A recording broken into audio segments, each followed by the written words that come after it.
Drama serial शिकंजा के आने वाली एपिसोड में एक ऐसा धमाकेदार मोड़ आने वाला है जिसमें आप सब चौंक जाएंगे। बिलाकर रानी ने अपनी बहन के शौहर को अपने हाथों से मारा। रानी साकिब से कहती है कि ये फिजा मुझसे बदला ले रही है, मेरे घर को तबाह करना चाहती है, ये मेरे भाई की मुखालफत कर रही है और उसके झूठे प्यार के जाल में फंसी हुई है और मैं ये सब हरगिज बर्दाश्त नहीं करूंगी। ये सब सुनकर ज़ारून बेदार होता है और गुस्से में कहता है कि मैं अभी जाकर फिजा से बात करूंगा। वो फिजा के सामने पहुंचता है और गुस्से में कहता है कि तुम्हारी हिम्मत कैसे हुई, तुमने रानी से इस तरह बात की, ये उसका घर है, उसका सामान है, सब कुछ उसका है। फिजा आंसू रोक कर कहती है तुम्हें बस यही कहना आता है कि सब कुछ उसका है, तुम्हारा क्या है, हमारा क्या। ये सब सुनकर साकिब उसे जोर से थप्पड़ मार देता है। फिजा रोने लगती है। दूसरी तरफ ज़ारून अपने वालिद से कहता है कि अगर आपको जरा भी परवाह है तो मेरी शादी फिजा से करवा दे, वरना फिजा और मैं बड़ा कदम उठाएंगे, हो सकता है कोर्ट मैरिज कर लें। यहाँ से कहानी उस मोड़ में दाखिल होती है जहाँ रानी की चालें घर में सिलाब की तरह फैल चुकी है। ज़ारून समझ चुका है कि रानी उसे कभी भी फिजा से शादी नहीं करने देगी, इसीलिए उसने बगैर किसी शोर शराबे या ऐलान के फिजा से शादी की बात की। फिजा को उससे पहले उससे सहारा मिलता है, लेकिन वो रानी की मौजूदगी से फिर भी खौफजदा होती है क्योंकि उसके घर में ना उसकी खुशी महफूज है और ना ही कोई रिश्ता। साकिब जो कभी नरम दिल इंसान था, रानी की बातों में आकर अपने खानदान के खिलाफ खड़ा हो गया।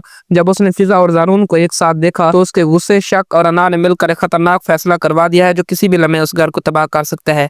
रानी का अगला निशाना रजा है। अरम की जो यादें रजा के पास थी, तस्वीरें, तोहफे, खतूत, रानी वो सब एक टोकरी में फेंक देती है। बेरहमी इस हद तक भी पहुंच चुकी है कि वो रजा के दिल से अरम का नामो निशान मिटा देना चाहती है। अब सूरत हाल ये बन चुकी है, साकिब गुस्से की हालत में है, ज़ारून आखिरी जंग लड़ रहा है और रानी ये समझ रही है कि वो जीतने के करीब है। मगर जल्दी मोड़ आने वाला है जहाँ रानी का असली चेहरा बेनकाब होगा और शिकंजा की कहानी में एक धमाका खेज रुख आ जाएगा। तो